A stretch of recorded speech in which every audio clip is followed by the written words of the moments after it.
Écoutez le monde vétérinaire autrement sur Veto Micro, un podcast produit par Thémavet. Bonjour, je suis Marine Slove, vétérinaire touche-à-tout, journaliste et fondatrice de Thémavet. Moi, je suis Sophie Hulford, vétote multicasquette, et je me suis fixée comme objectif l'amélioration du quotidien des vétérinaires. Bienvenue sur la saison 2 du podcast qui donne la parole aux vétérinaires. Vous entendrez ici des consoeurs et des confrères, praticiens ou non, raconter leur parcours professionnel, avec leurs réussites, leurs joies, leurs difficultés et leurs échecs aussi parfois. En se confiant sur une tranche de leur existence et en interrogeant leur quotidien professionnel, ils nous démontrent qu'il y a 1000 façons d'être vétérinaire. Nous avons voulu ici nous raconter tels que nous sommes vraiment. Parler de notre rapport au métier bien sûr, mais aussi et avant tout de notre rapport à la vie, à l'animal, à la planète. Ici, pas de tabou, pas de langue de bois et surtout pas de culpabilité. Vous êtes ici chez nous, mais surtout, vous êtes ici chez vous. Belle écoute! Bonjour à toutes et à tous. Aujourd'hui, j'ai le plaisir d'accueillir une consoeur que beaucoup d'entre vous connaissent pour l'avoir vue à la télévision ou entendue à la radio. Bonjour Hélène Gâteau. Bonjour Marine. Merci d'avoir accepté cette interview et merci de m'accueillir chez toi pendant que mon bureau parisien est en travaux pour l'été. Alors Hélène, tu es diplômée de Nantes 2003 avec une dernière année à Alfort. Tu débutes ta carrière en tant que praticienne canine et assez rapidement tu fais un master marketing communication à l'ESCP et tu rentres dans l'industrie pharmaceutique pour environ 3 ans. L'aventure télévisuelle, elle, commence en 2011 sur France 3 puisque tu réaliseras une chronique dans Midi en France. Ce sera vraiment un début puisque depuis tu as été chroniqueuse dans de nombreuses émissions avec Michel Drucker ou Jamy. Tu as été rédactrice en chef et présentatrice pour des émissions comme Hélène et les animaux sur France 5 ou Ushuaïa le Mag sur Ushuaïa TV. Tu as eu la chance d'interviewer des personnalités inspirantes. Je pense à Mathieu Ricard, à Yann Arthus Bertrand ou à Sylvain Tesson. Tu es aussi une des voix d'RTL puisque tu as une chronique dans RTL Matin Week-end qui s'appelle Les Animaux. Tu es par ailleurs autrice de 5 livres et tu écris aussi pour Le Parisien. Et depuis 2019, tu accompagnes des clients privés ou publics pour des événements. Tout ça est très loin du monde vétérinaire que tu as côtoyé à tes débuts, mais pour autant, beaucoup de ces activités restent dans la santé animale et le grand public qui t'écoute ou te lit sait qu'Hélène Gâteau est vétérinaire, donc tu as toujours cette casquette-là, et ça je trouve ça particulièrement intéressant. C'est pour ça que je voudrais qu'on commence par le début de l'histoire pour essayer ensuite de comprendre ce parcours professionnel riche et atypique. Donc première question, pourquoi tu es devenue vétérinaire Hélène ? Alors, ça va être assez, à mon avis, classique, la réponse que je vais te donner. Je suis devenue vétérinaire parce que je rêvais, enfant, d'être vétérinaire. Voilà. J'ai toujours été entourée d'animaux. J'ai grandi à la campagne. J'ai toujours eu un chien à la maison, un cochon d'Inde, des gerbilles. J'avais vraiment cette attirance pour la nature, pour la faune sauvage quand j'allais me balader en forêt. Enfin, voilà, j'ai toujours eu ce contact, cette attirance pour les animaux. Et le métier de vétérinaire m'a toujours fait rêver, comme beaucoup d'enfants. Donc j'ai jamais changé de ligne directrice. J'ai jamais, avant 5 ans, je crois qu'à un moment je voulais être boulangère. Mais il y a une petite entorse. Il y a où ça avait commencé comme ça, et puis ensuite j'ai voulu être vétérinaire. Mais voilà, ça m'a guidée. Ça a guidé mes études, ça a guidé l'envie d'être en tout cas bonne élève, l'envie d'essayer d'intégrer un cours préparatoire qui soit un des meilleurs à l'époque quand j'avais passé le bac. Ça m'a. Tu étais où ? J'étais au lycée Saint-Louis. Lycée Saint-Louis. Et qui était à l'époque quand j'y étais, je dis à l'époque parce que ça commence à faire maintenant, c'était toujours soit le premier, le deuxième ou le troisième. Enfin voilà, on était Je crois qu'il est encore très bien classé. Il est encore très bien classé, ça ne m'étonne pas. Donc voilà, ça m'a guidée. Ça a guidé mes études, mes envies. J'avais fait un stage chez une consoeur qui allait devenir une consoeur, une vétérinaire là où j'habitais. J'habitais en Picardie, moi, dans un petit village à Ognes, juste à côté de Chauny, dans l'Aisne. Et donc j'étais en plus fascinée par la vétérinaire de la ville. C'est-à-dire que pour moi c'était une star. C'est-à-dire que je me souviens un jour l'avoir croisée au supermarché, mais c'était comme si je croisais Michael Jackson, quoi. Enfin, j'étais c'est la vétérinaire. Malheureusement, elle est décédée. Elle a eu un cancer du sein il y a quelques années déjà. Elle est décédée. Ça m'a fait beaucoup de peine parce que c'était vraiment C'était mon idole quand j'étais enfant. Une admiration, quoi. Ouais, j'avais une vraie admiration pour elle. Et donc, moi, quand j'étais au collège, on n'avait pas... Enfin, on devait faire un stage, je crois, en entreprise, mais ça pouvait être juste une journée. Enfin, c'était beaucoup moins encadré qu'aujourd'hui. Et j'étais allée passer une journée chez elle. Et je me souviens, elle avait fait une ovariectomie sur une chienne. Ça m'avait impressionnée. Je crois que j'avais un petit peu tourné de l'œil quand même, mais ça m'avait pas du tout dégoûté ou quoi que ce soit pour autant. Et comment tu choisis l'école de Nantes ? Alors, j'ai pas choisi l'école de Nantes. C'est-à-dire que, ouais, désolée, mais non. Non, en fait, j'ai eu la chance d'intégrer, d'avoir mon concours au bout de la première année. Merci le lycée Saint-Louis parce que j'ai eu une super préparation, je pense, dans cette classe prépa-là. Donc j'ai fait qu'1 an de prépa. En revanche, j'ai pas été ultra bien classée. Donc j'avais mis Alfort en premier choix, j'avais mis Nantes en deuxième choix et j'ai eu Nantes. Donc c'est très bien aussi. Mais j'étais très heureuse d'être allée à Nantes et sur le coup, j'ai eu une petite déception, mais par chance mon meilleur ami en fait, j'avais un meilleur ami, une meilleure amie en prépa. Mon meilleur ami a intégré Nantes comme moi et ma meilleure amie Julie, elle a intégré Maison Alfort. D'accord. Donc voilà, je me suis pas retrouvée seule, quoi. Qu'est-ce que tu gardes de ces années d'école à Nantes ? Alors, j'ai des regrets. J'ai des regrets parce que une fois la prépa passée, une fois qu'on sait qu'on est à l'école vétérinaire, on est jeune, on est étudiant, on fait un peu la fête. On va pas forcément à tous les cours parce que la présence n'était pas obligatoire partout. On avait, je sais pas si ça existe encore, hein, on avait les preneurs. Oui. Ce qu'on appelait les preneurs, hein, qui on se répartissait les matières et puis dans certaines matières il y avait ceux qui prenaient et puis qui ensuite écrivaient les cours, faisaient les polis après et puis on révisait, on bachotait là-dessus ensuite pour aller passer nos examens. Et j'en ai profité. Voilà, c'est-à-dire que je n'ai pas suivi tous les cours. Et ça, je regrette, en fait. Je regrette de pas. Alors, j'ai eu toutes mes années, il y a pas de problème. J'ai jamais. Enfin, si, une fois, il y a un prof d'Alim qui nous a tous collés. Tous. Il nous a tous fait passer au mois de septembre, de professeur Nguyen, prof de... S'il entend ce podcast. Prof de nutrition à Nantes. Et pour autant, en plus, c'est quelqu'un que j'aime beaucoup. Mais il nous avait tous collés. Je sais plus, il était énervé contre notre promo parce que je crois qu'on avait un peu triché. Enfin, je sais plus ce qu'il y avait. Il y avait un truc super bizarre. Enfin, bref. Mais voilà, ça c'est mon regret. Si je repense à mes études vétérinaires, je regrette de pas avoir profité de la qualité de la formation théorique qu'on nous a dispensé. Alors, bien entendu, en clinique, j'étais tout le temps, en TP, TD, j'y étais tout le temps, mais les cours théoriques, on n'était pas grand monde à y aller en fait, hein. Voilà. J'ai un regret de ça. Bon, il y a pas que ça, hein, dont je me remémore quand je pense à l'école vétérinaire de Nantes. Après, j'étais super heureuse d'apprendre ce métier. J'ai tout de suite su que je voulais faire que de la canine, hein. Ça, je me suis jamais posé la question de savoir est-ce que je vais plutôt vers les chevaux, la rurale ou quoi que ce soit. Non, j'ai toujours su que je voulais faire de la canine. Et puis après, sinon, j'étais assez impliquée dans l'école véto. J'ai été au BDE 1 ou 2 années, je crois. Non, ça reste des bons souvenirs. J'ai quelques amis. Ah d'ailleurs, là, j'ai vu passer il y a pas très longtemps un mail, ça m'y fait penser, pour l'organisation du week-end de promo. Ah. Ouais. Et c'était le mail, c'était genre les 20 ans. Et oui, déjà, les 20 ans de notre promo. Waouh. Donc c'était il y a 20 ans, Marine, tu te rends compte? Ouais, le temps passe vite. Moi, j'ai plus de 10 ans de promo aussi. Et quand on a passé les 10 ans, je me dis, mais c'est pas possible. C'est pas possible, ouais. C'est pas possible.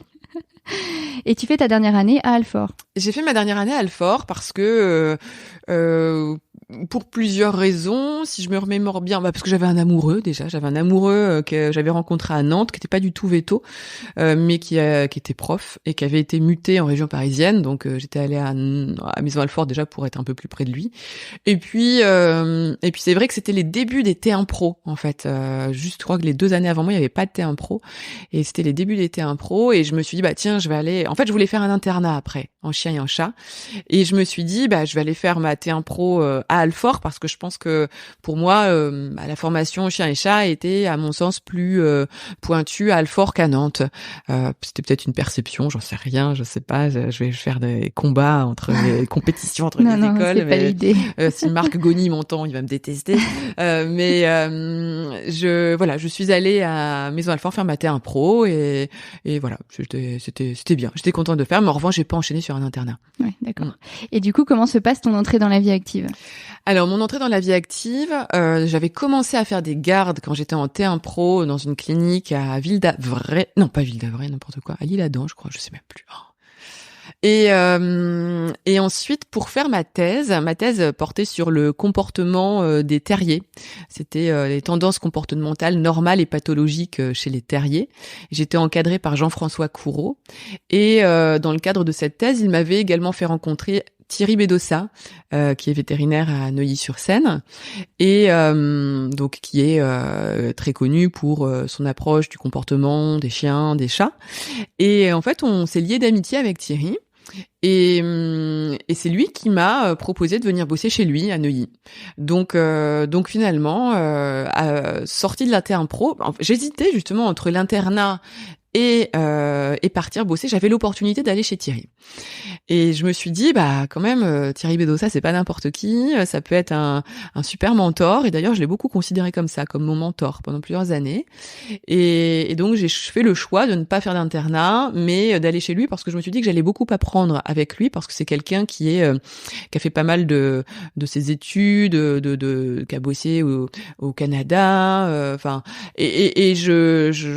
Voilà, j'ai pensé que ça pouvait être quelqu'un de bien pour commencer dans la vie active et j'ai travaillé 3 ans et demi, 4 ans chez lui. C'est dans la clinique tout en hauteur avec tous les escaliers, c'était déjà la même. C'est ça, ouais. c'était déjà J'ai fait la des gardes même, là-bas. Mais à l'époque il y avait pas d'escalier, il y avait le rez-de-chaussée et un sous-sol. Le chenil en dessous. Et le chenil en dessous, ouais. voilà, mais il y avait pas encore d'étage. Ouais. Moi c'était à l'époque c'était marrant parce que cette clinique avant qu'ils ne rénovent tout, ça faisait un peu boui-boui quoi. Et pour autant on était à Neuilly, on avait toute la bourgeoisie de Neuilly qui venait etc. Et puis désolé Thierry si tu écoutes, mais à l'époque ça faisait boui-boui quoi la clinique. Mais pour autant on avait une super clientèle et puis c'était bien et j'ai appris beaucoup de choses à son contact, ouais.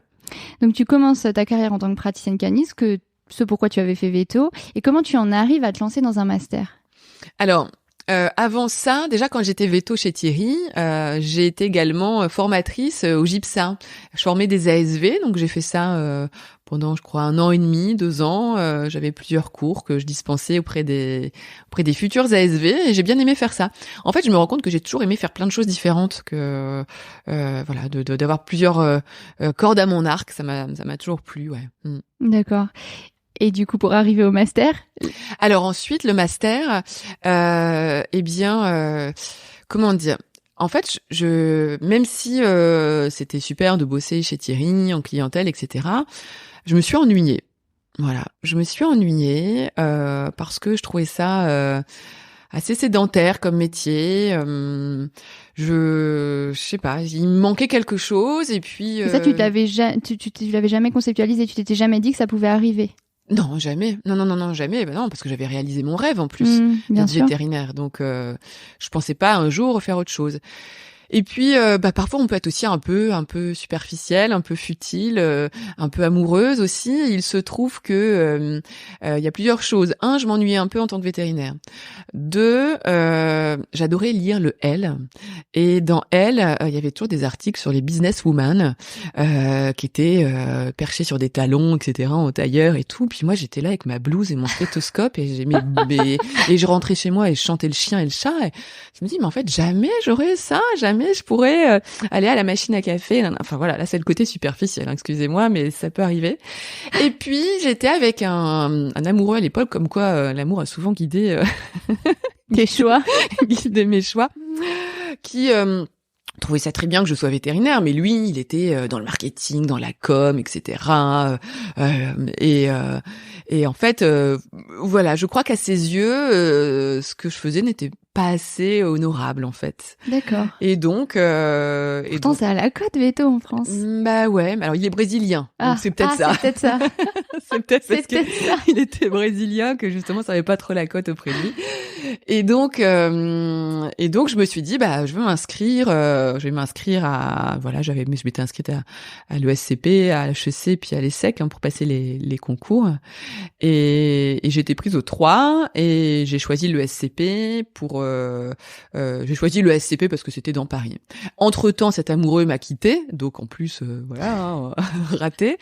Et entre-temps, lui il a été recruté chez Royal Canin. Donc c'était un petit peu c'était assez drôle comme quiproquo comme coïncidence. D'accord. Et qu'est-ce que tu en retires de ce master? Ça t'a plu? Pas tellement. Pas tellement. Non, ça m'a pas tellement plu parce que en fait, je me suis retrouvée avec plein de. Alors si j'ai appris des choses quand même, j'ai appris des choses sur la com, le marketing, du business, etc. J'ai appris des choses, mais ouais, ça m'a pas. Je sais pas. Je suis pas ressortie de là en me disant waouh, c'est incroyable, c'est la révélation pour moi, c'est exactement ce que je veux faire. Mais bon, je suis quand même allée au bout. J'ai passé mon mémoire, donc j'ai été diplômée de l'ESCP, et puis après j'ai continué ma carrière ensuite. Mais je sais pas, j'en garde pas un souvenir. Impérissable. Ouais, impérissable, ouais. Pour autant, tu reviens pas en clientèle, tu l'utilises ce master puisque tu rentres dans l'industrie pharma. Ouais, parce que la fameuse double casquette veto plus titulaire d'un master de marketing et de com à l'ESCP, c'est prisé quoi. Donc très rapidement, j'ai été sollicitée. J'ai commencé chez Nestlé Purina pendant 1 an. Ensuite, j'ai été recrutée chez Pfizer pendant 3-4 ans.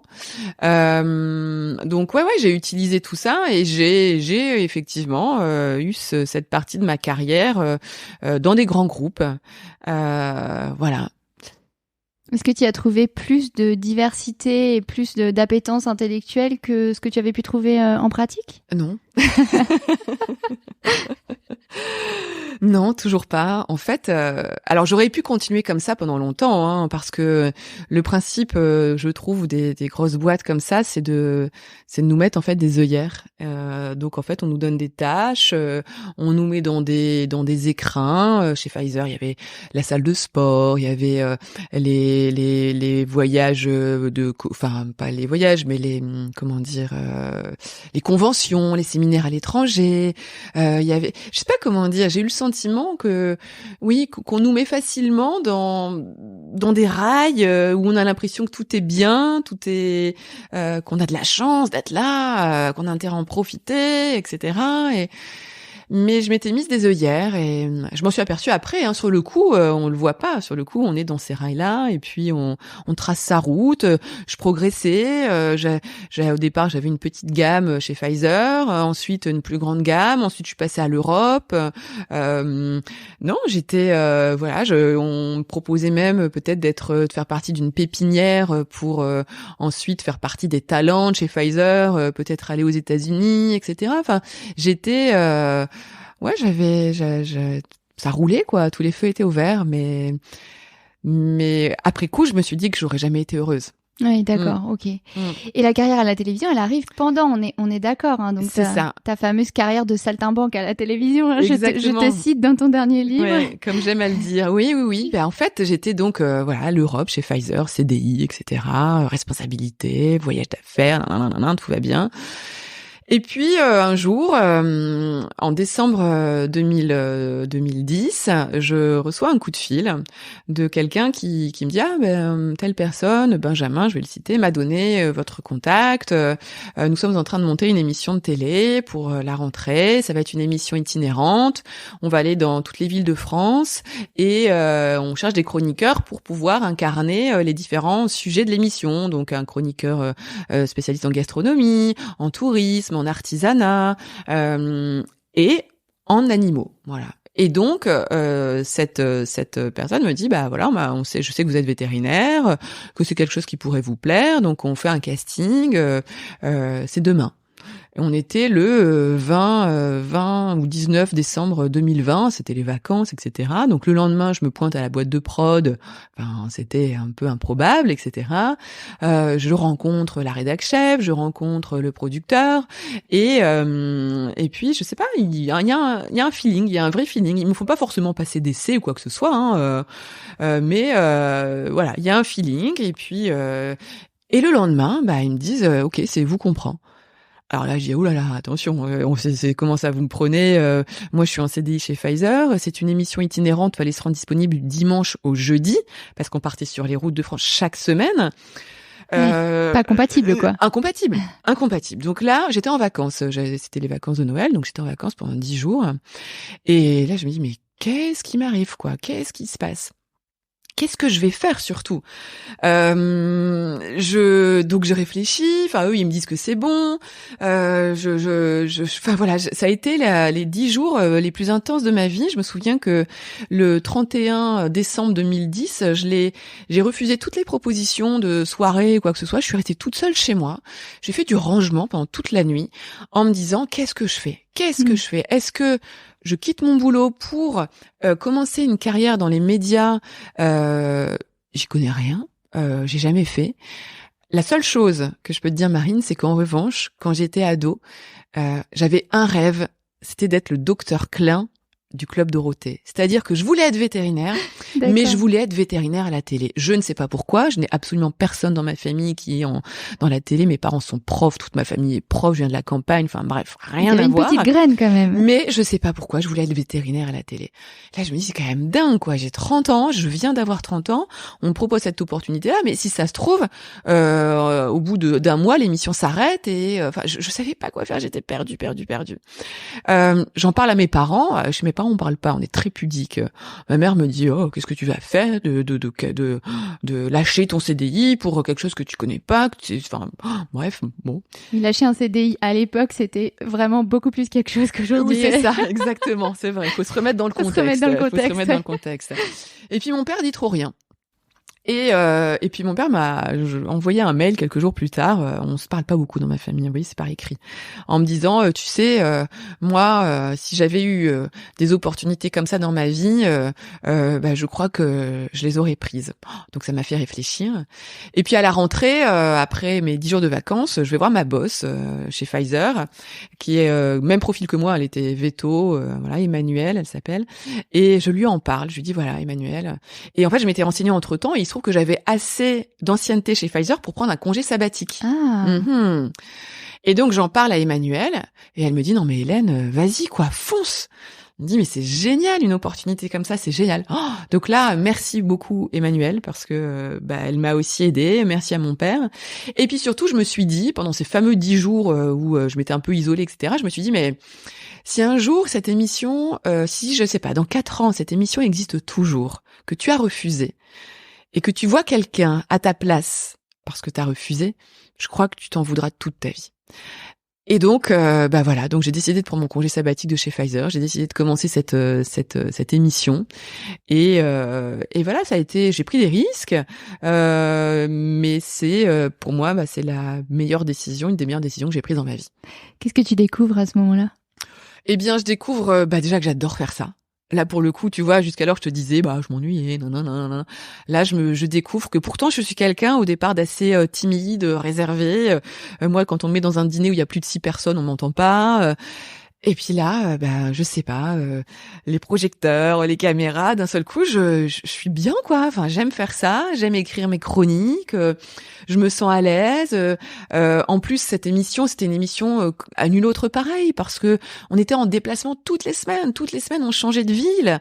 C'était une vie de saltimbanque, quoi. Vraiment, on était une équipe, on partait à l'aventure chaque semaine, et on changeait de ville, on allait aller à Colombey-les-Deux-Églises, la semaine suivante, on était à Toulouse, la semaine d'après on était je sais pas moi à Bénodet, ensuite enfin c'était incroyable. Tu voyais du pays, quoi. Je voyais du pays, et puis on était C'était une aventure, sincèrement. J'ai fait ça pendant 8 ans. Hein. On a fait 250 villes en 8 ans, donc j'ai une connaissance du territoire français un peu comme ma poche. Des hôtels aussi, toutes parfois plus ou moins et bizarres que d'autres. Mais voilà, ça a été une aventure humaine, une aventure professionnelle. Comme je pense il en existe peu, quoi, en fait. Et comment se fait la suite? Parce qu'en fait, finalement, t'as quand même fait énormément de choses dans les médias. Alors, on aura peut-être pas le temps de parler de tout, mais qu'est-ce que t'en retires peut-être sur les parties qui concernent plus les animaux et la partie vétérinaire? Eh bien, écoute, j'ai eu la chance, donc quand je faisais Midi en France, j'ai eu la chance de proposer un jour un projet à France 5, un projet d'une émission autour des animaux, où j'allais à la rencontre des gens en France, un peu partout, pour mettre en avant ce lien qui existe entre l'homme et l'animal et comment l'animal aide l'homme à vivre. Et en fait, France 5, j'y allais pour qu'ils m'achètent ou qui éventuellement 4 épisodes diffusés sur 1 an. Et puis en fait, ils ont adoré mon concept et puis ils m'ont signé une série. Et donc au total, j'ai fait 45 numéros d'Hélène et les animaux. C'était 52 minutes. J'étais diffusée tous les samedis après-midi. Et bon là, j'étais l'animatrice. C'était mon émission. Ça s'appelait Hélène et les animaux. Donc voilà, c'était mon émission. Et je partais sur le terrain à la rencontre donc des gens qui vivent des histoires étonnantes. J'allais à la rencontre des gens qui vivent des histoires étonnantes avec les animaux et qui me racontaient leurs histoires, je recueillais leurs confidences, etc. Ça a été pour moi ma plus belle aventure télévisuelle. Qu'est-ce qui te nourrit là-dedans? C'est vraiment la relation avec les gens, toujours le voyage, ou c'est le côté intellectuel de l'exploration du lien entre l'homme et l'animal? Alors là, pour le coup, tu as tout dit. C'est-à-dire qu'il y a à la fois effectivement le côté pérégrination, le côté voyage, le côté découverte. Grâce à cette émission, c'est pareil, je suis allée un peu dans toute la France. Je suis allée aux États-Unis, en Irlande, en Croatie. J'ai voyagé. Ensuite, il y a effectivement les animaux quand même, parce que là, pour le coup, je pouvais aussi bien faire un épisode sur les chiens que d'autres sur les chevaux, d'autres sur des canards, d'autres sur. Enfin, c'était très très très varié. Et puis après, j'allais chez les gens. On passait 3 jours chez les gens. En fait, les gens nous accueillaient pendant 3 jours. Donc j'étais au plus près d'eux pendant 3 jours et je découvrais des histoires de passion entre les hommes et les animaux, des histoires personnelles aussi de ces gens que j'interviewais. Et j'adorais faire ça, j'avais toujours dans mon émission un moment confession où je prenais la personne à part, on se mettait dans un écrin, un peu comme un peu comme t'es en train de le faire avec moi, la Marine, et on se mettait c'était le moment confession et j'adorais ça et je me suis beaucoup nourrie. Ouais, là pour le coup, je touchais vraiment ce que j'ai le plus aimé faire. Ouais. Et ça, t'as fait ça combien de temps? J'ai fait ça pendant 3 saisons et donc au final 45 numéros. Ouais. D'accord. Alors ça, c'est pour la partie télé. Il y a aussi une partie radio, donc avec RTL. Comment ça se passe, cette partie radio? Eh bien, cette partie radio, j'ai essayé de frapper aux portes de RTL, d'Europe 1. J'y suis allée un petit peu au culot. Et c'est toi qui as fait la démarche? Oui, j'ai fait la démarche. J'ai rencontré des gens, etc. Et puis, sur RTL, ils n'avaient pas de chronique animaux. Et puis, donc, un des patrons à l'époque m'a dit, ok, faisons un essai. Mais c'était un essai bénévole, quoi. Et puis, on a fait un essai bénévole pendant 3-4 mois. J'ai bossé bénévolement. Et puis, finalement, il m'a dit, mais ça prend, ça marche. Donc aujourd'hui, ça va faire, on est en 2023. J'ai commencé en 2016 RTL. Et je suis, ça fait 7 ans que je suis sur RTL et que je donne des conseils. Là, on est vraiment très veto. C'est des conseils. C'est ce que j'allais te dire, la casquette de veto, quand tu démarres, tu la joues comment, en fait? Là, dans ces cas-là, elle est nécessaire. Ouais, elle est nécessaire. Après, c'est pas forcément toujours ce que je mets le plus en avant, parce que parfois, en fonction justement de mes différents projets, veto n'est pas un sésame pour tout. Ouais, bien sûr. Et parfois, quand je me présente à certains projets, je dis oui, mais t'es vétérinaire, c'est quoi le rapport? Alors, je réexplique. Je dis attends, voilà, j'ai été vétérinaire, c'est mon diplôme. Maintenant, aujourd'hui, ça fait fait 20 ans que je suis sortie d'école vétérinaire.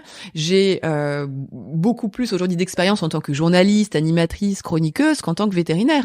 Donc aujourd'hui, d'ailleurs, parfois, je ne dis plus que je suis vétérinaire. Hein, et moi aussi, ça m'arrive pour les mêmes raisons que toi, en fait. Il y a des fois où on me ramène, fait, ah oui, mais du coup, elle est vétérinaire. Bah oui, mais non, en fait. C'est ça. Faut qu'on nous voit autrement. C'est un diplôme.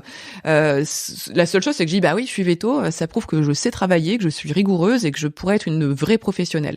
Voilà ce que je dis. C'est comme ça que je mets en avant. Mais parfois, c'est plus un handicap maintenant dans ma vie actuelle qu'une valeur ajoutée. C'est fou, hein. Ouais, mais ça m'étonne pas. T'as fait aussi une émission pour Ushuaïa TV qui était plus sur la partie environnement. Tu peux nous en dire un peu plus? Alors oui, j'ai eu une émission sur Ushuaïa TV qui s'appelait Ushuaïa le Mag. C'était une émission hebdomadaire et toutes les semaines, j'avais un invité fil rouge. On appelait ça les aventuriers de l'environnement. C'était un petit peu le profil que l'on devait essayer de trouver comme fil rouge.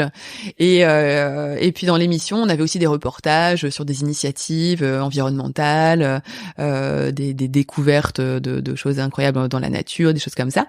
Et là, ça a été génial parce que j'ai pu, là, je suis sortie complètement de ma casquette vétérinaire, et en l'occurrence, j'ai interviewé des gens incroyables. J'ai interviewé Jean-Louis Etienne, j'ai interviewé Mathieu Ricard, j'ai interviewé Claudie Aigneret, j'ai interviewé Bertrand Piccard, celui qui a volé, vous savez, dans Solar Impulse, l'avion qui fonctionne uniquement à l'énergie solaire.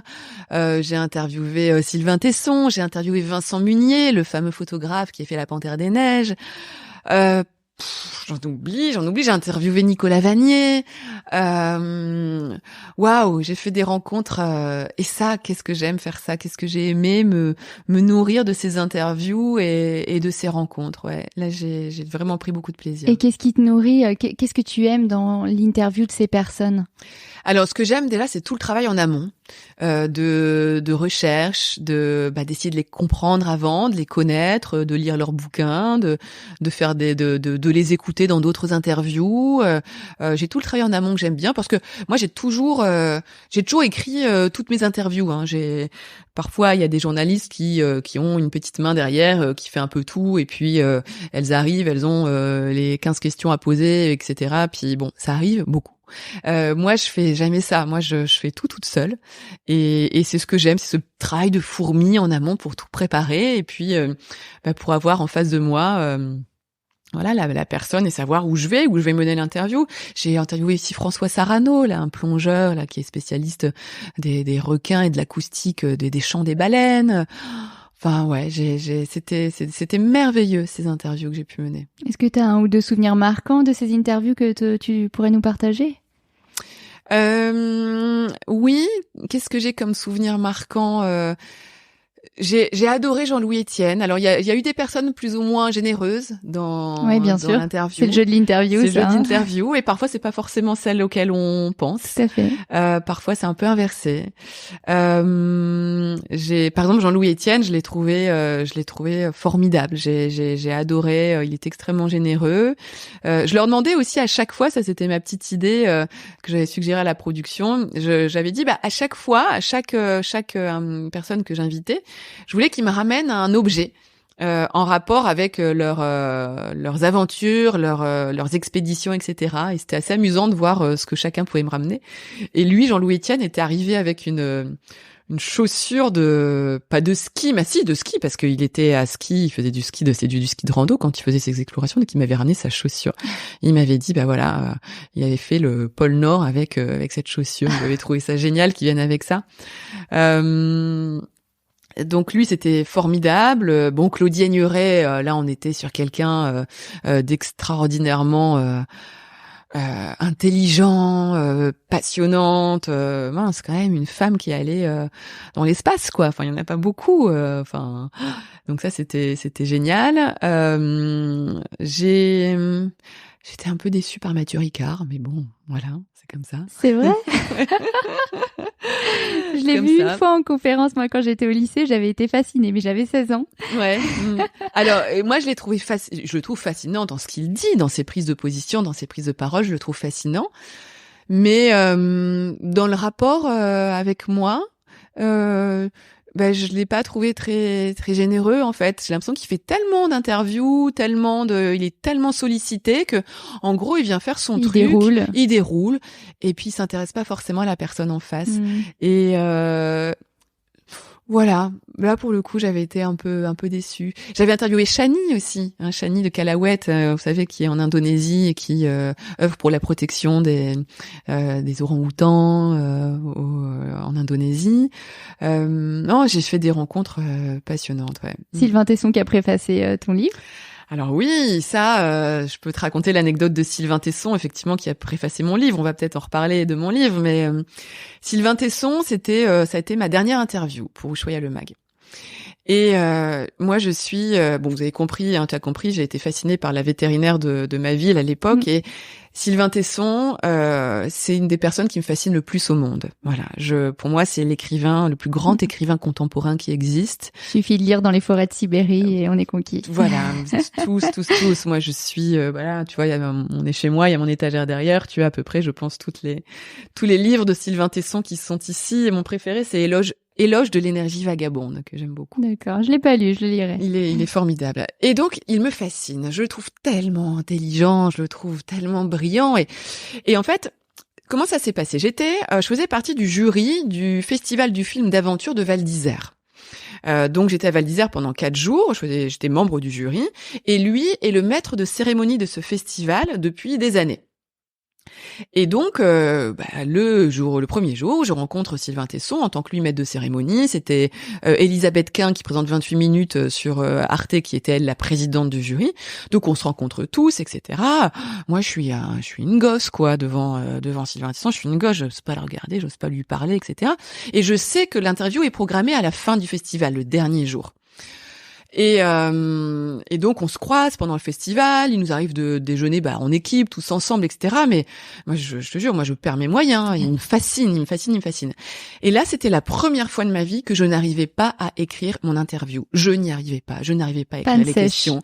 Là, j'avais tellement peur d'être idiote face à lui, d'être la blonde qu'elle allait l'interviewer. Il doit être tellement entouré de gens, tellement intelligents, tellement cultivés, etc. Je me suis dit, mais jamais je serai à la hauteur, ça va être une catastrophe. J'étais, horrible. Je n'ai jamais réussi à écrire l'interview. Jamais. Ça ne m'était jamais arrivé, Marine. Arrive le vendredi, c'était le dernier jour du festival, et j'étais censée l'interviewer le vendredi après-midi. On est vendredi matin, il est 9h du mat, je n'ai toujours pas écrit mes questions. J'étais dans ma chambre d'hôtel, je reçois un coup de fil. Dans ma chambre d'hôtel, dans le téléphone de l'hôtel. Oui, Hélène, c'est Sylvain Tesson. Oui. Est-ce que vous êtes à votre hôtel? Je dis oui, ce qu'il me veut. Mais que me veut Sylvain Tesson? Il me dit Hélène, je vais sûrement avoir un problème cet après-midi pour l'interview. Il se trouve que je suis avec une de mes amies qui habite ici. Elle a un chien. On pense qu'il est en train de mourir. Il va pas bien du tout. Il va falloir qu'on l'amène dans la vallée pour qu'il voie un vétérinaire. Mais on aimerait bien que vous le voyiez avant. Vous êtes vétérinaire, Hélène, hein? Vous êtes vétérinaire. Est-ce que vous pouvez venir le voir parce que je pense qu'il est en train de mourir et dans ces cas-là, il faut que je l'amène dans la vallée et on va devoir annuler l'interview tout à l'heure. Ni une ni deux, qu'est-ce que je fais? Voilà, je suis vétérinaire, donc je file rejoindre Sylvain Tesson à son hôtel. Il arrive avec sa fameuse amie et son labrador noir, l'ami qui était en pleurs, le labrador qui arrive et le labrador qui était en train, non pas de s'étouffer, de s'étrangler. Faire du river sneezing. Même pas du river sneezing, il avait juste une énorme toux de chenille, ah oui, ce d'accord. chien. Mais les gens ne connaissant pas ce qu'est la toux chez un chien, la personne était persuadée que son chien avait quelque chose de coincé dans la gorge ou qu'il avait, je sais pas, une pneumonie. Enfin, elle était persuadée qu'il était en train de crever. Mais vraiment, vraiment, vraiment. Donc, moi, j'ai joué à fond. J'ai joué le truc à fond.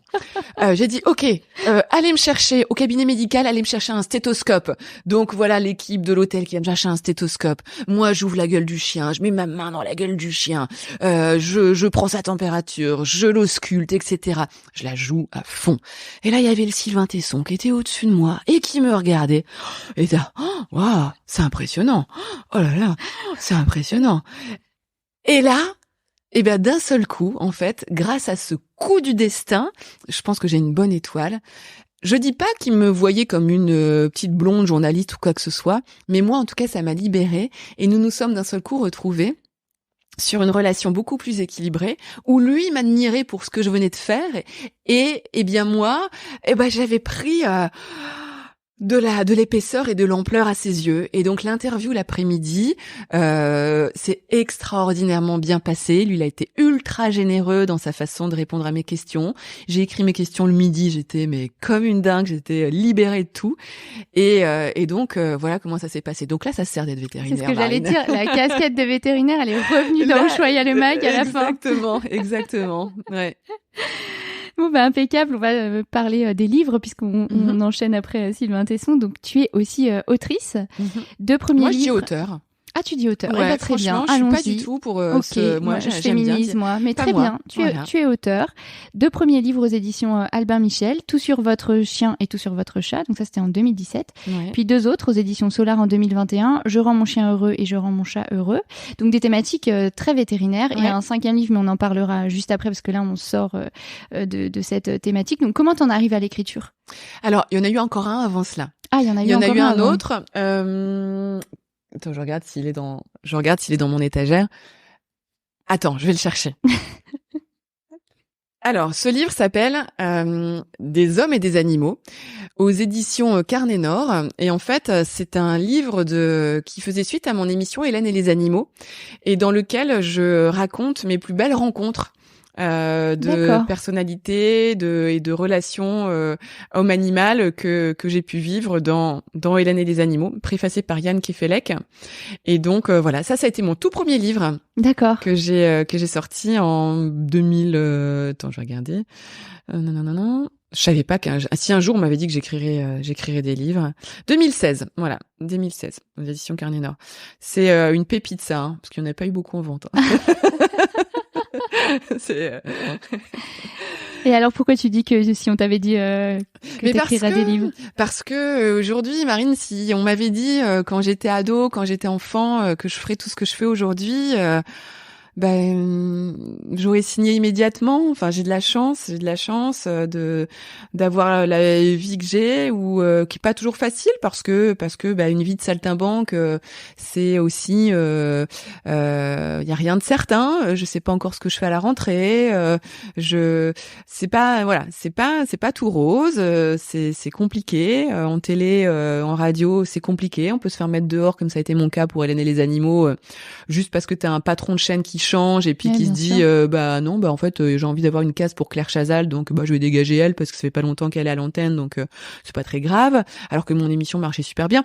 Enfin bref, voilà, j'ai fait un choix de vie de saltimbanque qui me plaît, mais à côté de ça, il y a des à côté qui sont compliqués quand même.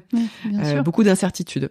Mais en tout cas, je fais des choses. Si un jour on m'avait dit que j'écrirais aujourd'hui mon 6e livre, j'en serais jamais j'aurais jamais cru.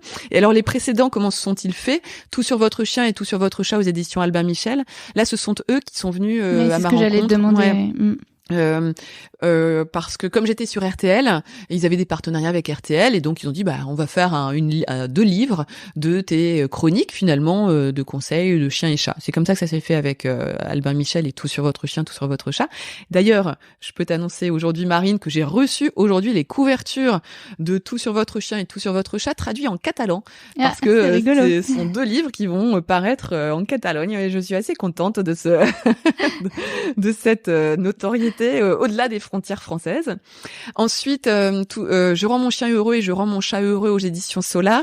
Ça, c'est parce que j'ai bossé pendant un temps avec Dr Good. On avait sorti un magazine, le magazine Dr Good, c'est avec Michel Simès. D'accord. Et on avait fait le pendant animaux Dr Good Veto. On avait fait 2 numéros en kiosque, mais qui sont sortis l'année du Covid, en 2020. Et ça a été un peu compliqué, donc on en a fait 2 numéros, puis ça s'est arrêté. Mais pour autant, j'étais dans l'escarcelle de Dr Good, et ils avaient les cahiers en fait chez Solar, et donc on a décidé de faire 2 cahiers, Je rends mon chien heureux et Je rends mon chat heureux aux éditions Solar. D'accord, voilà. Ok. Bon, on va parler du 6e livre. Je crois que c'est le 5e, mais en fait, c'est le 6e livre. C'est le 6e, ouais. Alors là, on n'est pas du tout dans le même registre que les autres. Il n'est pas encore sorti, mais tu m'as fait envoyer les épreuves non corrigées. Et moi, j'ai pris beaucoup de plaisir à le lire. Le titre de ce livre, donc je l'ai découvert en ouvrant le PDF, c'est « Pourquoi j'ai choisi d'avoir un chien ?» et entre parenthèses, et pas un enfant. Alors, c'est très culotté. Et moi, quand j'ai lu ça, je me suis dit, mais qu'est-ce que je vais trouver là-dedans? Surtout que je vois que ça fait plus de 170 pages. Je me dis, non, mais c'est invraisemblable. Et puis, je me suis mise à lire et j'ai trouvé ça intelligent, assez drôle, parce qu'en fait, tu racontes l'intimité de ta relation assez fusionnelle avec ton chien de son petit nom Colonel, que j'ai eu la chance de rencontrer en rentrant dans ton appartement. Tu t'en sers presque de prétexte pour aborder des questions qui sont assez profondes, qui sont scientifiques, sociologiques. Tu parles du couple en tant que fait social, de la question de la famille nucléaire, du fait d'être une femme à notre époque et de ne pas vouloir d'enfants. Tu interroges la question de l'amour, de son exclusivité, de sa polymorphie avec l'animal, mais tu parles aussi de l'amour entre humains. Tu parles énormément de la relation entre l'homme et l'animal, de l'attachement, est-ce que c'est le propre de l'humain? Tu parles aussi du deuil animalier. Enfin voilà, il y a tout un tas de sujets qui sont balayés. J'en viens à ma question. C'est quoi la genèse de ce livre? Comment tu as pensé à un tel sujet? Ça me touche tout ce que tu viens de dire sur le livre déjà, parce que tu es une de mes premières interviews, Marine, et ça me touche que tu l'aies lu, d'entendre tes mots. En tout cas, merci beaucoup déjà. C'est un peu paradoxal ce que je vais dire, hein, puisque le titre donc c'est pourquoi j'ai choisi d'avoir un chien et pas un enfant, et en plus j'accouche d'un livre, donc comme quoi on est dans le paradoxe complet. Est-ce que t'as mis 9 mois à l'écrire? Un peu moins, mais cela dit, non, on n'est pas loin depuis le début, ouais, ça doit, bon, bref. Et pourquoi ce livre? Pourquoi ce titre provocateur? Parce que moi, depuis toujours, je ne veux pas d'enfant. Je ne suis pas une femme frustrée qui n'a pas pu avoir d'enfant, qui n'a pas rencontré le bon géniteur ou quoi que ce soit. J'ai jamais voulu d'enfant. Voilà, ça n'a jamais été un sujet pour moi. Pour autant, quand Colonel n'est pas mon premier chien. J'en ai eu un précédemment, mais qui est décédé en 2013. Mais j'étais plus jeune. Et quand Colonel est entré dans ma vie, je m'en suis occupée comme on peut s'occuper d'un chien, voire plus. Je me suis retrouvée à m'investir auprès de lui en termes d'éducation, en termes de socialisation, en termes d'amour que je lui donnais, de temps consacré, etc. Je me suis beaucoup investie auprès de lui, au point que ça a suscité dans mon entourage des questions. On m'a dit mais Hélène, vu comment t'es avec ton chien, faut que t'aies un enfant. Parce que t'as pas quelque chose à cacher. Voilà, tu fais un transfert, cocotte, quoi. Enfin, tu vois, t'as un problème, tu devrais te dépêcher parce que là, Et donc je me suis interrogée et je me suis dit mais quelle est la nature de la relation que l'on peut avoir avec un chien? On dit beaucoup que c'est un membre de la famille à part entière. On parle parfois des mémères à chiens, des mémères à chats, etc. Qu'est-ce que je suis moi? Qu'est-ce que je suis avec Colonel? Et je sais qu'un jour, dans le cadre d'un autre article que j'avais rédigé, j'avais interviewé un psychothérapeute et qui m'avait dit que toute femme a un petit vélo dans sa tête avec un enfant qu'elle désire. Voilà, pour lui, ça faisait partie qu'on avait toutes, au fond de nous, un enfant désiré. Et moi, j'ai beau le chercher, j'ai jamais trouvé cet enfant désiré. Et pour autant, c'est vrai qu'avec Colonel, je me suis lancée dans un comportement maternel, nourricier, etc. Et c'est ça que j'ai voulu aller explorer. Je me suis dit, est-ce que je suis normale? Est-ce que j'ai un problème? Est-ce que les gens qui disent viens voir maman à leur chien ou à leur chat sont complètement tarés?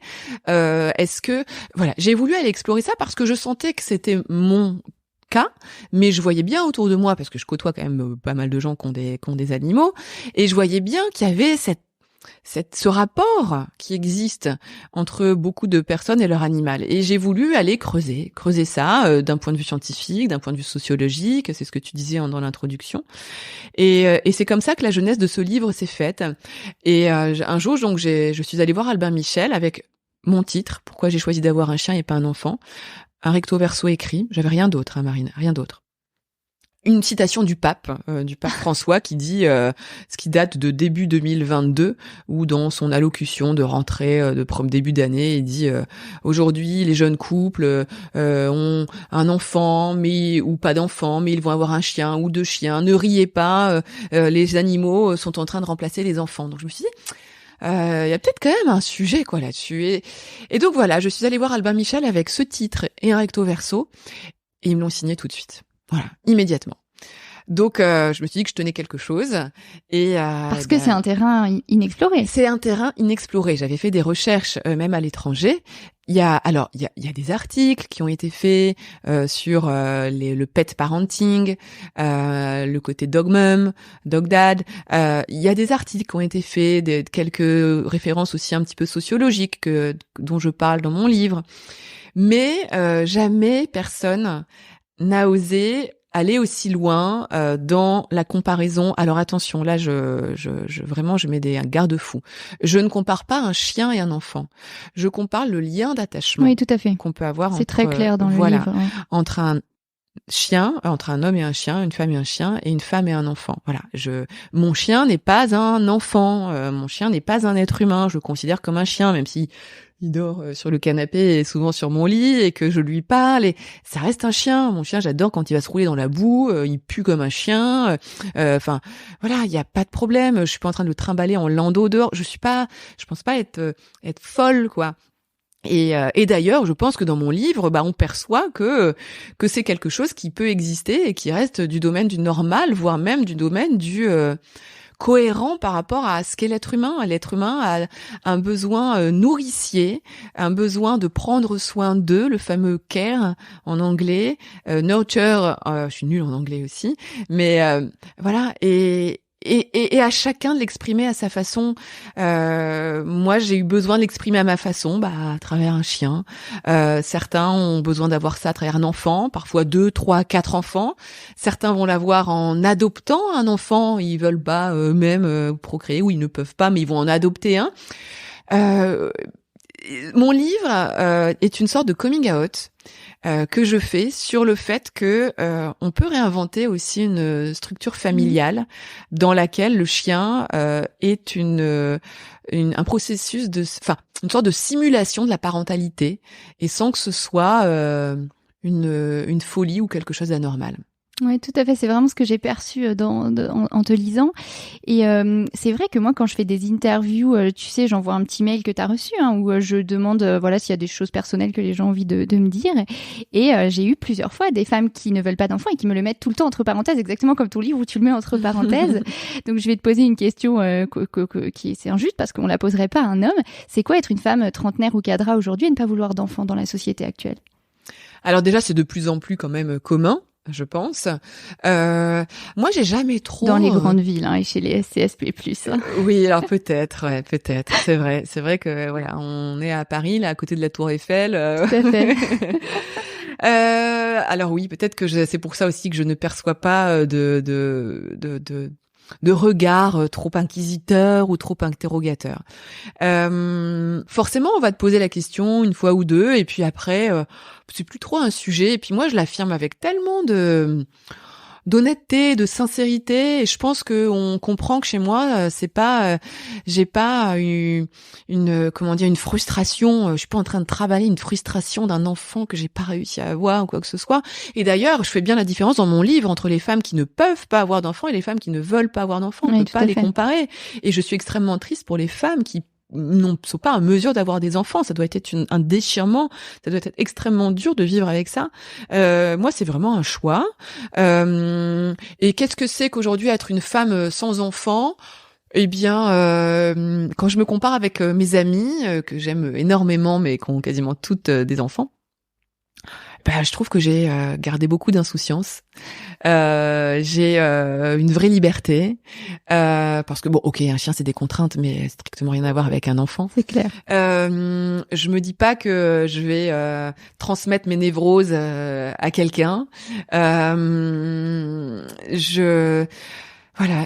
crois que ce mot d'insouciance, c'est peut-être celui qui me définirait le plus par rapport à une femme avec des enfants. Ouais, voilà. D'accord. Et puis aussi par rapport quand on fait un enfant, on le fait jamais seul, on le fait avec quelqu'un d'autre. Et alors il y a deux sujets, il y a à la fois le fait que faire un enfant pour moi ça vient casser la relation qu'on a avec l'autre. Ça c'est mon point de vue, c'est ma vision de l'amour, Moi je suis une grande amoureuse et je suis une amoureuse exclusive, donc pour moi un couple c'est 2 et c'est pas 3, c'est pas un enfant. Enfin bref, ça c'est ma perception des choses. Et puis parfois cette personne-là à un moment on peut plus l'encadrer quoi. le problème c'est qu'elle sera quand même tout le temps dans ta vie, et parce que c'est le père ou la mère de ton enfant, et je vois tellement moi de gens qui ça se passe quand même pas toujours bien. Donc autant quand on fait un enfant, on sait qu'on l'aura toute sa vie, est formidable, on l'aime plus que tout, tout va bien. Mais bon, le géniteur ou la génitrice, on l'aura aussi toujours dans sa vie, et voilà. Et moi, j'ai pas envie de me trimballer quelqu'un qu'un jour, dont un jour je ne voudrais plus. Et pour tout te dire, Marine, depuis que je commence à parler un peu de mon livre autour de moi, j'ai beaucoup de langues qui se délient, de paroles qui se libèrent, de femmes qui me disent à la fois oh, mais merci, parce que moi on me prend pour une folle. Ça peut être des femmes qui n'ont pas d'enfants et qui ont un chien et qui le considèrent comme un substitut d'enfant. Hein, on me prend pour une folle. J'ai aussi eu, et ça m'attriste aussi, mais bon, c'est la vie, une femme l'autre jour qui a eu les larmes qui lui sont montées aux yeux quand je lui ai parlé de mon livre. Elle m'a dit, mais Hélène, elle me dit, tu sais, moi, j'ai 2 filles et j'ai 2 chiens. Et elle m'a dit, si c'était à refaire, et elle a pas fini sa phrase. Le regret d'être mère, hein, on en parle, mais pas depuis longtemps. Pas depuis longtemps. Mais elle m'a dit, elle est d'origine espagnole, elle me dit, en Espagne, il y a un proverbe, enfin une expression qui dit, dépêche-toi avant que le riz ne soit trop cuit. Fait des enfants rapidement, et voilà, elle est tombée là-dedans, et j'ai mon meilleur ami qui est gay, qui lui a dû faire une GPA aux États-Unis pour pouvoir avoir des enfants, et lui au départ il me comprenait pas du tout pourquoi tu veux pas d'enfants, ça doit être le plus beau projet d'une vie, et puis il aime ses enfants plus que tout, il regrette absolument pas, mais il m'a dit, depuis que j'ai des enfants, je comprends que certaines personnes ne souhaitent pas endosser la responsabilité d'avoir des enfants. Donc c'est marrant, ça je l'ai lu dans ton livre, et c'est quelque chose que je dis depuis que j'ai des enfants.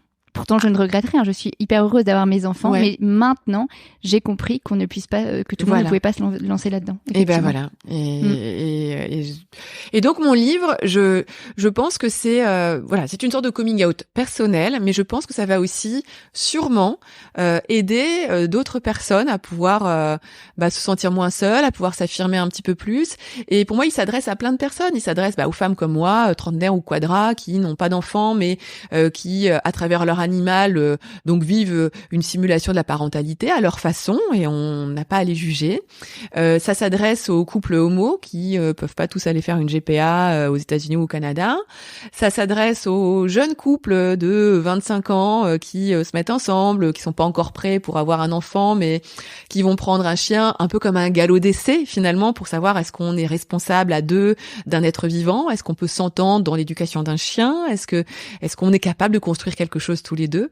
Et ça s'adresse aussi aux femmes de plus vieilles, de 50, 55 ans, qui ont eu des enfants, mais les enfants sont grands, sont partis de la maison, et il y a ce qu'on appelle le syndrome du nid vide, et on se retrouve à 55 ans tout seul dans une maison vide face à son mari qu'on n'a peut-être pas revu en tête à tête depuis 20 ans parce qu'avant il y avait les enfants, et on prend un chien ou on prend un chat qui sera le petit dernier.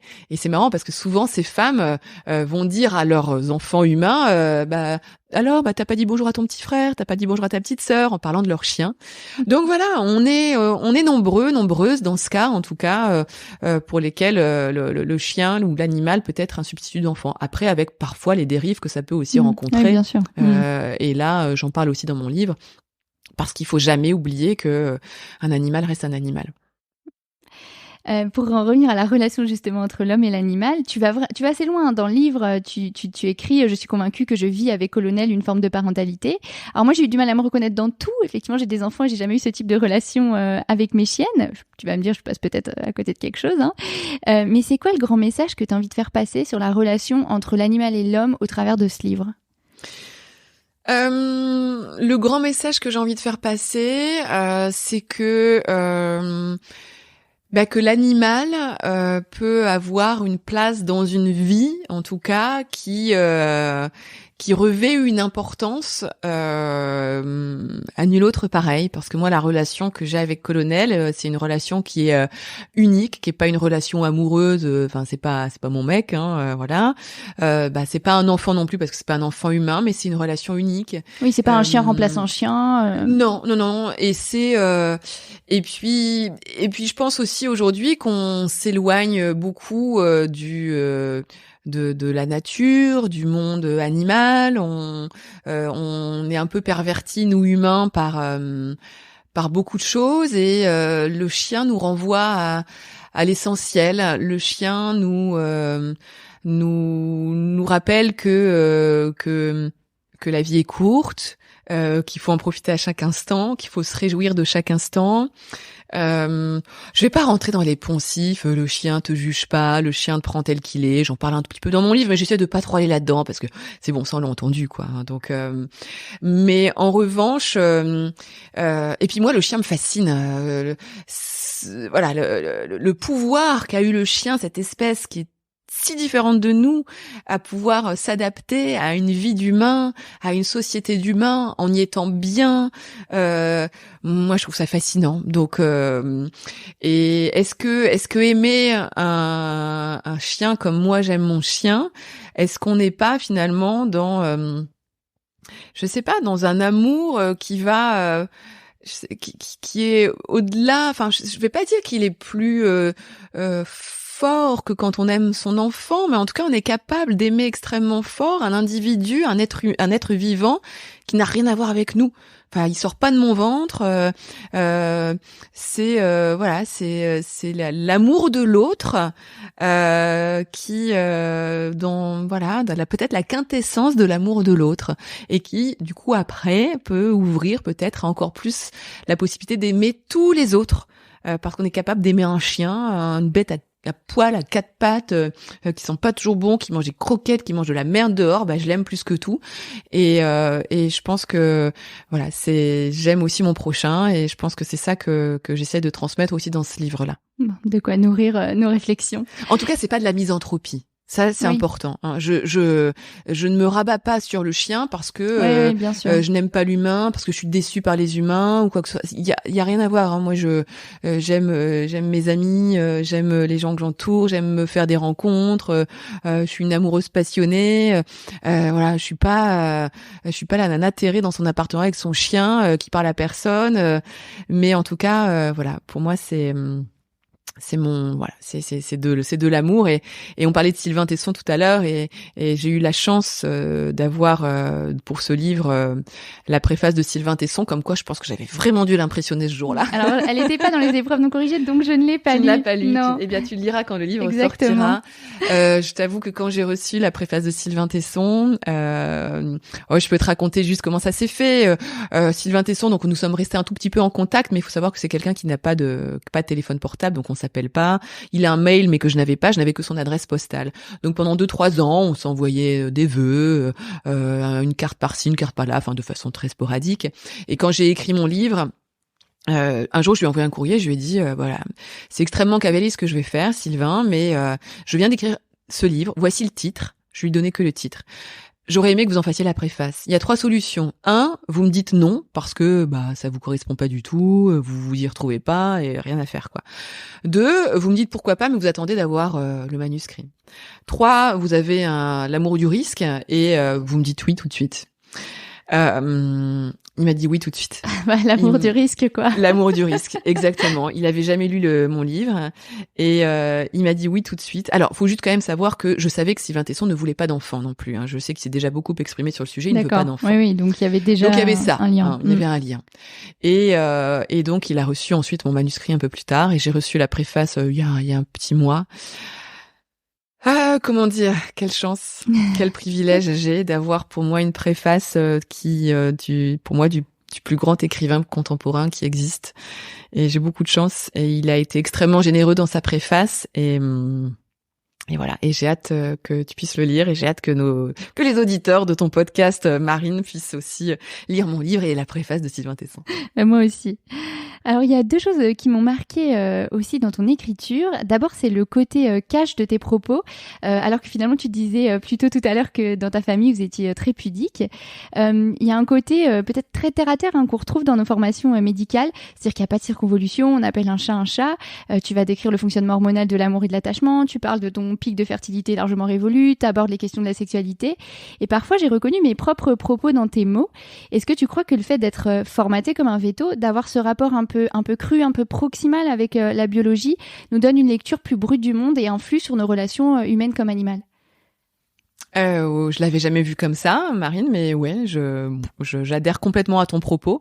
Je pense qu'effectivement, ça serait valable sûrement aussi pour un médecin. Hein, oui, tout à fait, voilà. je pense, oui. Mais c'est vrai que on connaît le vivant et notre formation qui est effectivement très terre à terre, très technique, très rigoureuse, nous met dans une voie qui est celle-ci, et puis après à nous de mettre un écrin, mais en tout cas au départ on a cette facilité, je pense, à dire les choses telles qu'elles sont, parce que quand tu dissèques un animal, ou quand tu te retrouves les mains dans le ventre d'un chien ou dans le cul d'une vache, voilà, tu vas pas, tu prends pas de détour, quoi. Enfin, tu vois, c'est. Tout à fait.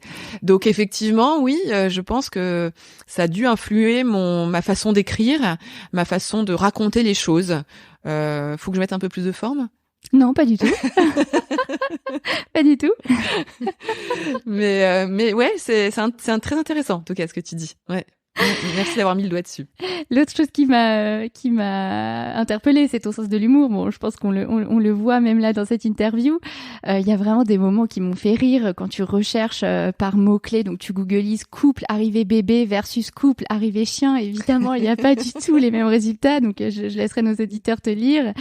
Tu expliques qu'en fait, d'être une femme qui veut pas d'enfant, c'est un avantage concurrentiel sur le marché de la séduction. Et là où j'ai beaucoup ri aussi, c'est quand tu parles des DILF, Dog Mom I'd Like to Fuck. Donc, que tu comptes déposer l'acronyme et qu'il y a moins d'inconvénients à fréquenter une DILF qu'une MILF.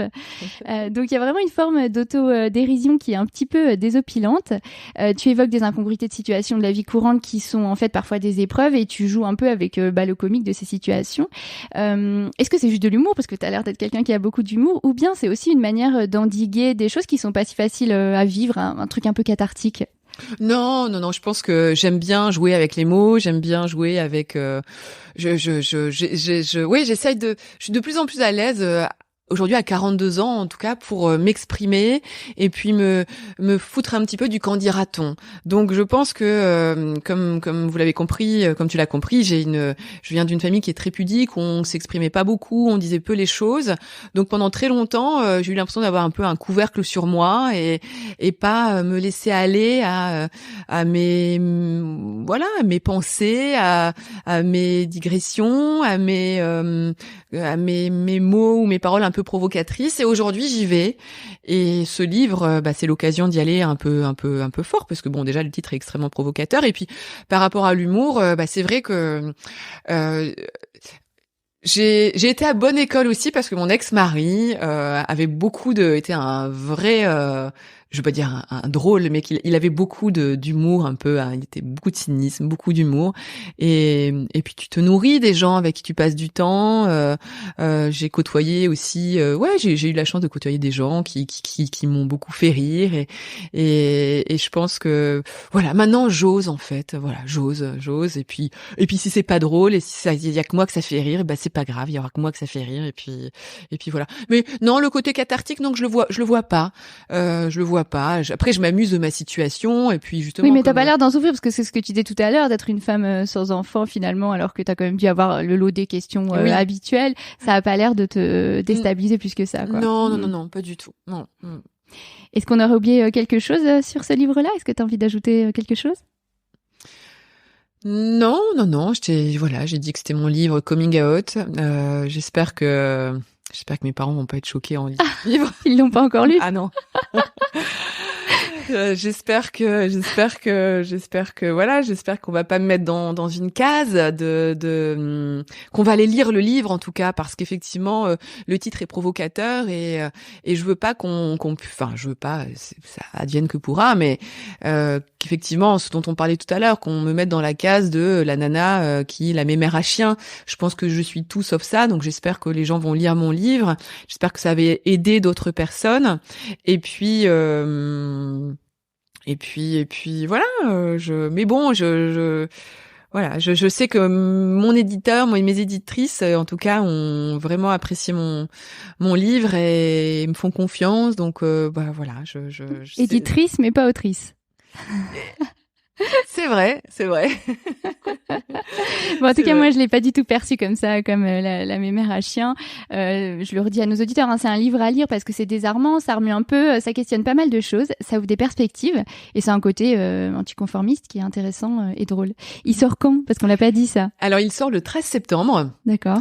Et voilà, donc il sera un peu partout, j'espère. Et voilà, je lui souhaite longue vie à ce livre dont j'ai accouché. Voilà, encore une fois, c'est mon paradoxe. Je ne veux pas d'enfant, j'ai un chien et j'accouche d'un livre. Bon, voilà. Bon, et du coup, dans 15 jours, par rapport au moment où cet épisode sera diffusé, j'ai quelques questions encore que je pose souvent sur la fin. D'abord, la première qui me vient, c'est t'es encore vétérinaire aujourd'hui? Oui, je le serai toujours. Je serai toujours vétérinaire dans un petit coin de ma tête, de ma construction. Maintenant, quand je vois comme je suis désarmée quand il faut que je m'occupe de mon chien, je sais pas si je suis encore très vétérinaire. Non, mais oui, dans ma construction. Voilà, je suis encore vétérinaire dans la construction de qui je suis aujourd'hui.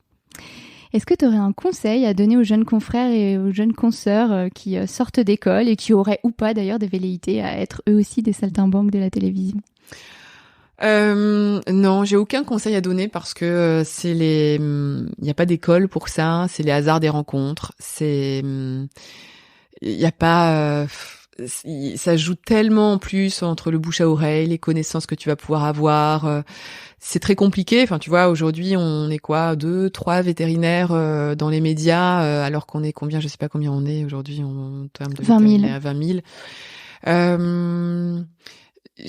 Malheureusement, non, il n'y a pas de conseil à donner. Je peux pas en donner. C'est l'école de la vie. En tout cas, faut pas faire. Moi, j'ai jamais cherché à faire ça. C'est venu à moi, tu vois. En plus, c'est venu à moi. Donc, même si j'avais toujours rêvé d'être le docteur Klein du club Dorothée, j'avais jamais fait de choses pour. C'est arrivé à moi. Est-ce que c'est la fameuse loi de l'attraction? J'en sais rien. Avoir eu envie de quelque chose très très fort qui fait que ça t'arrive, peut-être. Et comment ils peuvent te contacter éventuellement? Alors, on peut me contacter sur mon Instagram, Hélène Gâteau Off. Facebook, j'y vais pas trop, donc j'en ai un. J'ai Hélène et les animaux sur Facebook, mais j'y réponds un petit peu moins. Et puis, bien sûr, sur LinkedIn, Hélène Gâteau. C'est comme ça que je t'ai contacté. Tu m'as répondu. C'est comme ça que tu m'as contacté. Ouais, tout à fait. Alors, Gâteau étant mon nom de femme. Mon nom d'épouse, même si aujourd'hui je suis divorcée. Tiens, on va faire un petit peu de nom justement parce que je suis née Hélène Boucher. D'accord. Et Boucher pour un vétérinaire, c'est pas très joli. Tout dans la nourriture, quoi. Tout dans la nourriture, voilà. Et donc quand j'ai rencontré celui qui est devenu mon mari, mais qui n'est plus aujourd'hui mon mari, il s'appelait Gâteau, et je me dis mais c'est génial. Bien sûr, je vais changer de nom, quoi. Je supporte pas mon nom, Hélène Boucher, j'ai jamais aimé. Je trouve pas ça joli. Et pour un veto, je trouve vraiment ça disgracieux. Et donc je m'appelle aujourd'hui Hélène Gâteau. Et là, depuis que je suis divorcée, j'ai voulu changer de nouveau. Alors, pas reprendre Boucher, mais j'ai voulu prendre le nom de jeune fille de ma mère, qui s'appelle Sauvage. Et j'aurais adoré m'appeler Hélène Sauvage. J'ai longuement hésité, mais bon, il se trouve que je suis connue aujourd'hui sous le nom d'Hélène Gâteau. Et donc, j'en ai pas mal parlé avec la maison d'édition, avec certaines personnes autour de moi, et voilà. Et donc, j'ai décidé de garder, au moins pour ce livre, en tout cas, Hélène Gâteau. Après, peut-être que je repasserai un jour Hélène Sauvage, parce que tu sais que maintenant, on a le droit de prendre le nom de jeune fille de sa mère. Oui.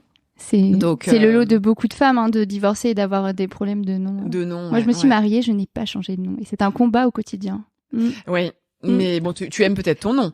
Tu as un nom j'aime mon nom. sympathique. Oui, tout à fait, j'aime mon nom, mais je n'avais pas envie de passer du nom de mon père à celui de mon mari. Ça me posait vraiment question. Et voilà, j'ai toujours mon nom, mais administrativement, enfin, c'est une parenthèse, mais c'est un combat perpétuel. Perpétuel.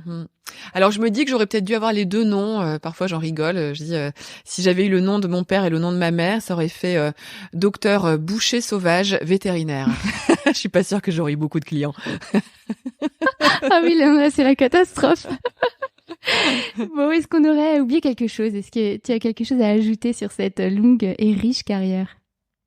Non, après par rapport à ma carrière juste en télé, faut quand même que je rende hommage aussi aux autres présentateurs, animateurs vedettes avec qui j'ai travaillé, puisque j'ai quand même travaillé avec Michel Drucker et puis avec Jamy. J'étais dans plusieurs années dans Vivement Dimanche sur le canapé rouge, et puis avec Jamy, je faisais des chroniques animaux. Donc voilà, je le dis parce que ce sont des gens qui m'ont aussi appris, qui m'ont donné des opportunités, et pour moi c'est important de leur rendre hommage, en tout cas comme ça. Donc voilà, je trouve que j'ai eu beaucoup de chance de travailler avec tous ces gens-là, et j'espère que voilà, que c'est pas fini et que j'aurai encore plein d'autres occasions, en tout cas, de faire des choses en télé.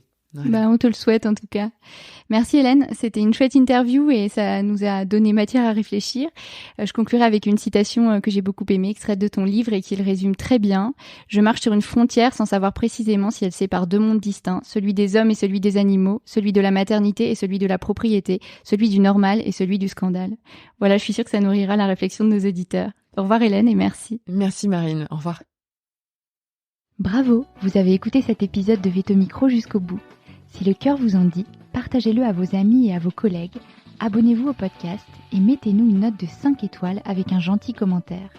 C'est ce qui nous permet de remonter dans les classements et de donner de la voix à la profession. Si vous souhaitez participer à Veto Micro, nous suggérer des invités ou tout simplement nous écrire, faites-le sur l'adresse podcast@themavet.fr. Prenez soin de vous et à la semaine prochaine pour écouter une nouvelle façon d'être vétérinaire.